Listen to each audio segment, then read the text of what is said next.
first, let me introduce our panelists. We have with us from Pakistan, Mossarat Qadeem, who is the founder and executive director of the Payman Alumni Trust, a nonprofit group promoting socio-political and economic empowerment of marginalized people in Pakistan. Ms. Qadeem works with religious and tribal leaders from the federally administered tribal areas in Pakistan to counter extremism.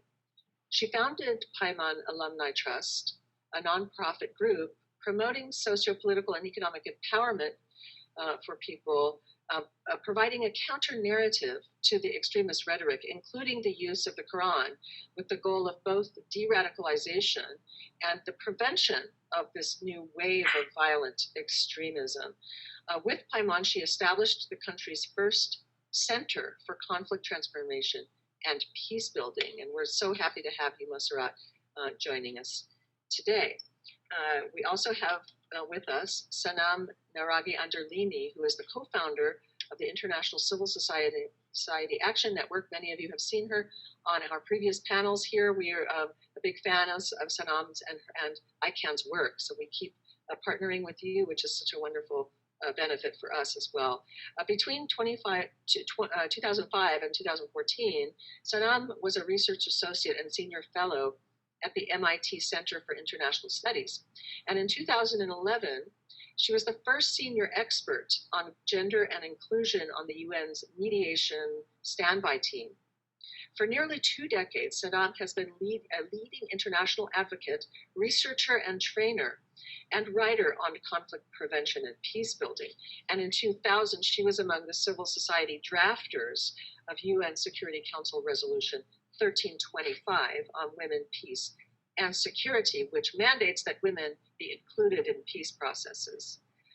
We also have Faiqa Mahmood, who's a visiting fellow with the South Asia program at the Stimson Center and a consultant at the Institute of, not the US, but the Institute of Social Policy and Understanding, a Washington, D.C. based think tank that focuses on issues related to Muslim communities in the US and abroad. Ms. Mahmood has also conducted research for think tanks in Egypt and Lebanon, and her writings can be found on the Facebook profile. She's published in many venues, including the Georgetown Security Studies Review and others. Ms. Mahmood graduated from the Fletcher School of Law and Diplomacy with a focus on international security studies and Southwest Asia and Islamic civilization.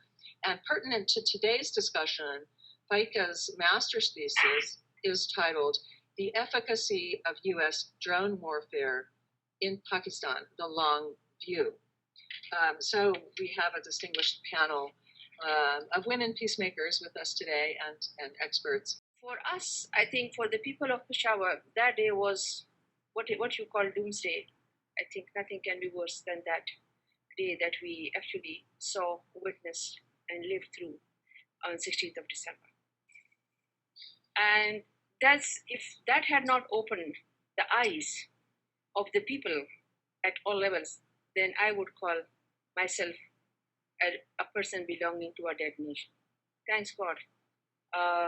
We all not only survived, but we all started thinking on different lines how to address this issue. And like I said, the realization for the first time at all levels is very, very welcomed. And we are now, like I said, there is an indigenous solution is there. A solution that we have around us is there. The first thing is we need to discuss this issue because we never had a public discourse on it. Now we have started debating about it. We have now started questioning the acts of violent extremism around us. Now we are having a discourse in the public places and even in the media. Because earlier, everybody would be fearful, everybody would fear, and they will be scared, and they will not talk about it. Thanks God, we have got that strength and that power now to talk about the issue. Secondly, I think the solution lies with that because now we have to be more vigilant as a community, as a society, and we have to develop an alternate narrative to violent extremism, that I can, of course, discuss whenever, I mean later on as well. What is the ultimate narrative? And where does the solution lies? The solution lies everywhere, in the community, in the education institutions, and of course in the government. So a certain kind of an awakening, I think, is what you're describing. A certain awakening and a presence with knowledge, sort of a new level of commitment. Obviously, that's where it starts, where all change starts. And so I think going forward, Mossarat, we're going to be very interested in hearing from you and others in Pakistan about how those of us outside can be of help. And we can talk about that later in the program. So, Faiqa, I know you've completed some research as well on national security policy in Pakistan.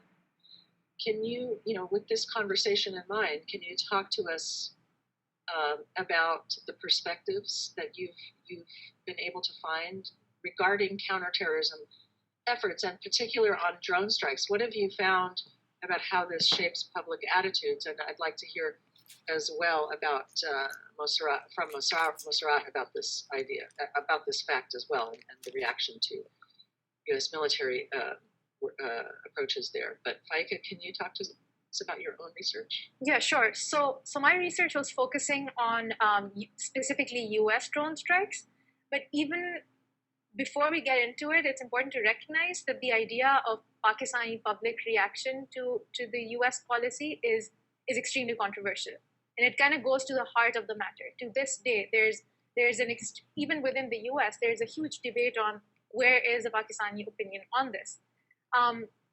What the most salient, I would say, one of the findings that emerged for me was, from the outset, it's really important for the Pakistani public to know who is controlling the measures. So more important than what the measures are, it's about who is controlling the measures. So as you can see right now, the military operation going on in the tribal regions in Pakistan being conducted, the Pakistani military is striking militant targets in North Waziristan, and there's broad public support for it. Not too long ago, there was severe opposition to US strikes on similar targets in the exact same location. So you have to understand the dynamic. It's about what is being done, number one, but number two, who is doing it, because it goes to the heart of Pakistani sovereignty. It's going to be in the future, it's going to be interesting to see how that dynamic shifts, given that the Pakistani military has just manufactured their own first armed drone.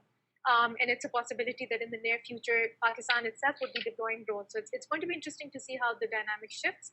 But again, it's important to know that even though the Pakistani tactics at this moment in their military operation they rely on F-16s, which have a larger blast radius, and they cause a lot more collateral damage compared to the US mechanisms. But there's still more support for the Pakistani measure as compared to the US measure. Mm-hmm. To come more directly to your question on perspectives, there's two broad categories that we have to keep in mind. So the first one is mainland Pakistan, by which I mean the provinces and the large cities of Pakistan. And then the second category is the tribal regions of Pakistan, the exact geographic location that's impacted by the drone strikes. So when we're talking about, let's first talk about the mainland Pakistan. It's easily accessible. It's relatively easier to gauge public opinion. And a lot of polls have been done to show that, by and large, a majority of Pakistanis is in opposition to the drone strikes on two major grounds. The first one is that it infringes on Pakistan's sovereignty. It's a foreign country launching a military action in Pakistan. And secondly, that it causes unacceptable harm to civilian life in the region. So that's the mainland Pakistan view, the majority. I won't say it's the universal view, but it's the majority view. When you come to the tribal region, the picture becomes a little bit more murky for two main reasons. Number one, it's extremely hard to get access to the regions. The access is physically limited. The government has not had control of the regions for a really long time now. The area is closed off to journalists and academics or anyone trying to do research. It's basically, the region is closed off to all outsiders, Pakistanis and foreigners alike. So Pakistanis with a lot of difficulty, whereas they can go in. The idea of international observers going in the region is unheard of. And then the second reason the picture is so murky when it comes to public opinion in the tribal region is the fear of retribution. So the locals living in those populations are, in expressing their views, either for or against the mechanism, are so afraid of retribution from all sides, from the ISI, from the military, from the Taliban, from other local militant actors, that it's really hard to get a good view of what the public opinion is. My research basically, what I found out was, I talked to people who had spent the last decade working on this precise question. What do tribal populations think of counterterror measures such as US drone strikes? And after a decade of work on that, they were still extremely wary of putting a number or a percentage on it. The closest they would go to would be to say, it's important to keep in mind that there is a minority that supports drone strikes. Now, how that number falls is really open to interpretation, and it's unfortunately being exploited by both sides. But the broad picture is, the minority, whatever the size that is supporting drone strikes, is based on the fact that they're terrorized by their Taliban leaders, they're living under tyranny, and secondly, US drone strikes are maybe presenting a better alternative to a full-scale Pakistani military operation, which causes more damage to property and which requires local populations to leave. But in my perception, the bigger majority fell in the group that's against a measure like that, where there's constant surveillance of the population, where the population, unlike a targeted military operation where the local populations are asked to leave, the population is forced to live under siege indefinitely. They're constantly under surveillance. They can hear the planes. They never know when that strikes. So, and that kind of an impact is disproportionately affecting populations, more vulnerable populations like women and children. Mm-hmm. So, I can go on and talk about how specifically women and children are affected by these impacts, but those were my broad findings on the public perception. And I do apologize. It's not a clear picture. It's really fragmented and it's hard to follow. But you have to, when understanding public opinion, you really have to put it in context. Who are we talking about? Are we talking about mainland Pakistanis, or are we talking about the tribal populations? The reason this question has become so controversial is some people have tried to take the mainland opinion and tried to impose it on the tribal picture, which is unfair on that population because their view isn't being heard right now. It's murky. We don't know where that stands. So to kind of ascribe an opinion on them, I think is a bit unfair. But at the same time, we have to understand what the dynamics are. What are the triggering causes? So they and because it's I have to say one thing here, that a drone attack doesn't kill a particular group of people or the Talibs or the extremists. Collateral damage, of course, does take place. I know a family where a child of 4 years was actually, was hit by during this drone attack, and he lost all the 4 limbs. And because this hospital of IRC is very just in front of my mother's house, and I used to visit that hospital during when the drones were taking place every now and then in different parts of Fata, and I would just go and interview these people and would of course try to support and assist them as well, help them. So I just thought found one thing, that the psychological impact of the drone is, I think, it's so deep seated. It is so deep that it would never care. And the constant fear under which the people live for years, that when it is going to take place, when the drone is coming. So they told me that, throughout the day and night, they would just look at the sky when it is coming. So that fear itself is, I think, very dangerous for the people who lived through that time in those areas. It's really important what she's saying, because this was a very recurrent theme throughout my research. Every time I spoke to someone from a Pashtun background or a tribal background, the idea of Pashtun identity kept coming up. The idea of our culture is a little different from the mainland Pakistani culture. Even the mainland Pakistanis are not recognizing that we follow a cultural norm that really values ideas of revenge and ideas of honor. So even if militarily, even if drone strikes or other measures might be giving you military success, you have to keep in mind the long-term repercussions. because the youth are carrying that message with them as they grow old, that we were the victims, we were done wrong by either the military or the US or whichever foreign power, and we have a duty to kind of make it right in the future. And I think that's where a lot of why Mossarat's work becomes really important, where you have to kind of undo the damage done when the idea of revenge is kind of mixed in with bad policy. So, thank you. I think just a couple of sort of preliminary thoughts. I think one is that we have to recognize that this problem has been, the seeds of this problem were sowed in 1979. I mean, if you look back to the combination of the invasion of the Russians into Afghanistan, the Iranian Revolution, the siege of Mecca, which very few people talk about, which happened in exactly the same year, and it was basically the sort of the rise of the use of religion, the use of Islam, as a rallying call to fight the Russians. So this was the Mujahideen call, and the U.S. was very much supportive of that. It was in the case of Iran, it was the revolution, which then took on an Islamist strain to it. It was a populist revolution to begin with, but it was kind of won by the Islamists. But their message of wanting to spread their system across the region was problematic for many other countries, places like Saudi Arabia, but it was also used. So in Pakistan, Zia al-Haq saw that if you tie your regime authority to the legitimate and use religion as a way of reaching out to the masses, you become popular. So they've all been instrumentalizing religion in this way. And what we've seen over the last 30 years is the spread of, as a counterbalance in a sense to what happened in Iran, we've seen the spread of the Saudi version of Wahhabism and that belief system across many countries.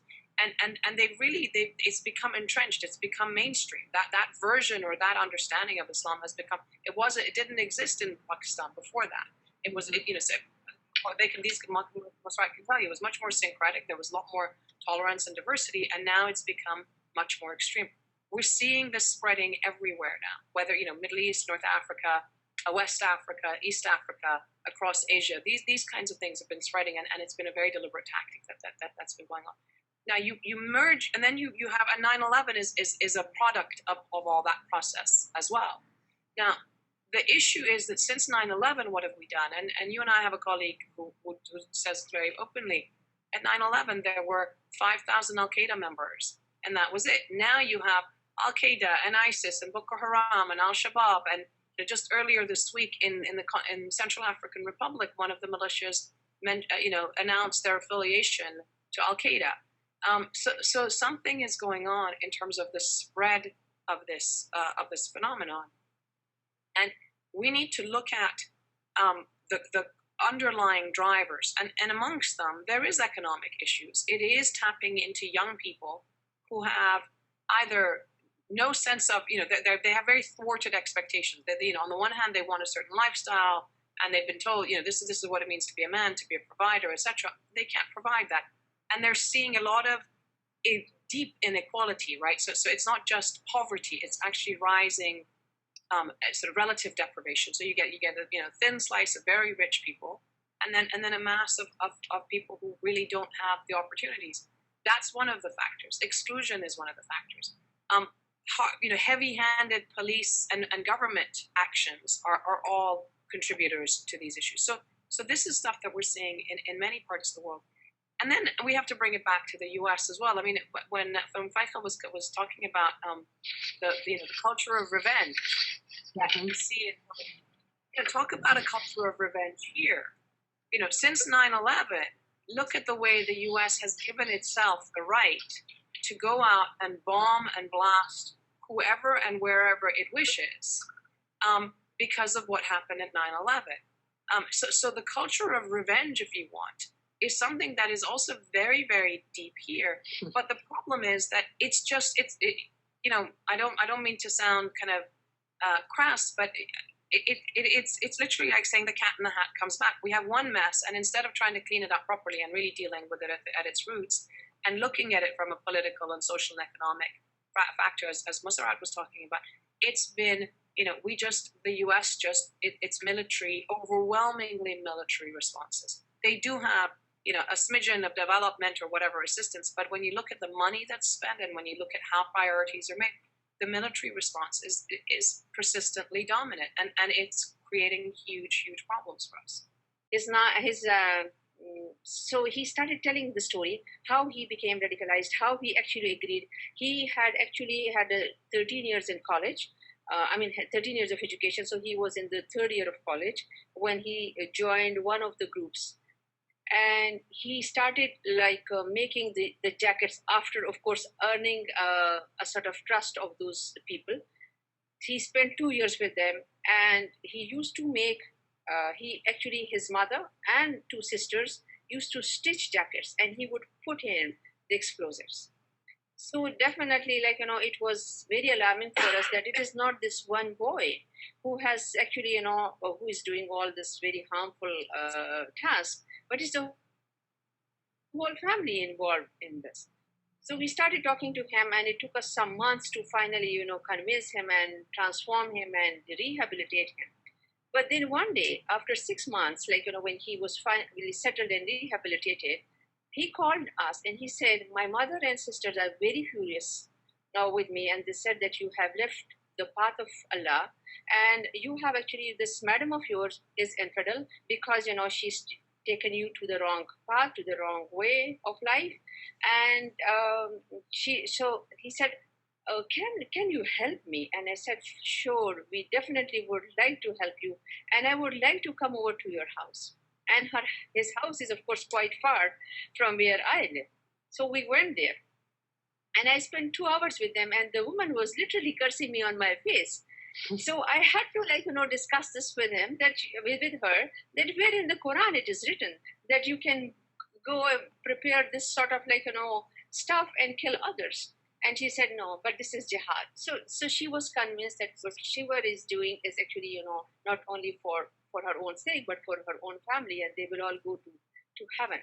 Anyway, to cut it short, it took us, and I'm just going to mention, my chairman, because he's the one who is instrumental in the de-radicalization of youth, and I work with the mothers. So he just said, why don't you actually, bring the 2 sisters also? So we started talking to the 2 sisters and the mother. And it took us 6 months to finally convince the whole family, the 2, daughters and, of course, the mother, that the way you were working was wrong.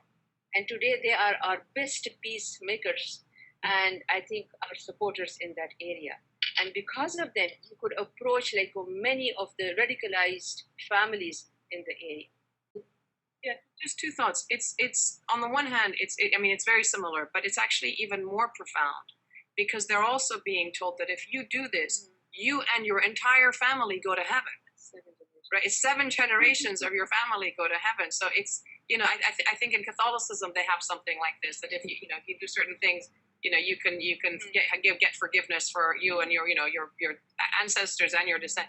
So it's very powerful. It's not just in this life; it's in the afterlife as well, right? So that part of it is really absolutely critical. And then to your point about how difficult it is to pull out or to resist, I remember being in Israel some years ago, talking with mothers groups who had set up to help young Israeli men and women who did not want to go into the Israeli army, because there the girls and the boys have to go, and the pressures that they are under for the young men, the ones who don't want to go, the amount of pressure that they're under, the way in which their entire future gets a black mark, in terms of whether jobs, in terms of university, in terms of how they're perceived in society, it's extraordinary. And so it is that intensity of how we pressure young people, or young people feel that they need to live up to the expectations of the older generation, whether it's to become a jihadi in this case, or whether it's serving in the military or being a conscript or so. These are things that we have to be honest about, again, in various contexts, and not giving alternatives. The fact that we don't give them alternatives in terms of how they could do service. So to start with, I think it's really important to realize that in these societies, any kind of military action is going to affect women disproportionately. So in proposing any solutions, we have to focus on women equally disproportionately. So the solutions have to be targeted to the most vulnerable elements of society. And what I found so heartening in Mossarat's story was how they were able to actually reach out to them and convince the women in the household. Because from my perspective, in the tribal society, and Mossarat, please correct me if I'm oversimplifying in any way, but women are relegated to the household and they're expected. Extended families live in a compound, and women are expected to stay indoors and stay within the four boundaries of the compound. Now, women are not allowed to go out to earn a living or to go out in general. So if you put that in perspective, and if you have military action that's causing economic damage, that's causing property damage or economic harm, that's automatically going to affect women disproportionately. If, for example, in the tribal societies, or mostly in Pakistan in general, men are the sole breadwinners. If a family with only one breadwinner has that member killed, and their children are too young to go out to earn a living, I've personally heard of stories where respectable families, relatively respectable families that owned their own properties and they were fairly well off, they were victims of a drone strike, lost their male members or the breadwinners, and the children were too young to earn. Those same families were reduced to being dependent on charity. So that within 1 minute, you can have your social status significantly altered, just because you're a little more, you have no safety net, and you're the most vulnerable element of the society. So in that sense, I do know that to be effective, number one, any strategy or any solution or any policy recommendation has to be keenly aware of the societal context. I mean, for us to think, oh, we need to empower women, that's a little unrealistic. You have to work within the societal constraints. You have to work within the structures that have been there. You have to work with partners like Mossarat, who have found indigenous ways to kind of infiltrate, I won't say infiltrate, but like reach out to that key demographic and make contact and make a difference. Because since I'm not from that region, it's really hard for someone like me from Punjab or the other provinces to go in and have that kind of contact and that kind of access. So we need to identify key partners who have access, and then use that access very strategically to reach out to the women, to reach out to the youth. And then within that, there has to be the second category has to be economic health and medical health. Because like I mentioned, mental health impacts are felt more keenly by women, based on my research. But you have to keep it in perspective that there's a huge stigma in Pakistan in general, but more so in tribal societies, against men professing to have mental health difficulties. So there's a possibility that more women are reporting it. But regardless, you have to keep in mind that this is a society where this is the area where there's one doctor for 6,700 residents. That you have to keep that in perspective. Mm-hmm. So it's in kind of coming up with policy recommendations. That's the framework that you have to work with.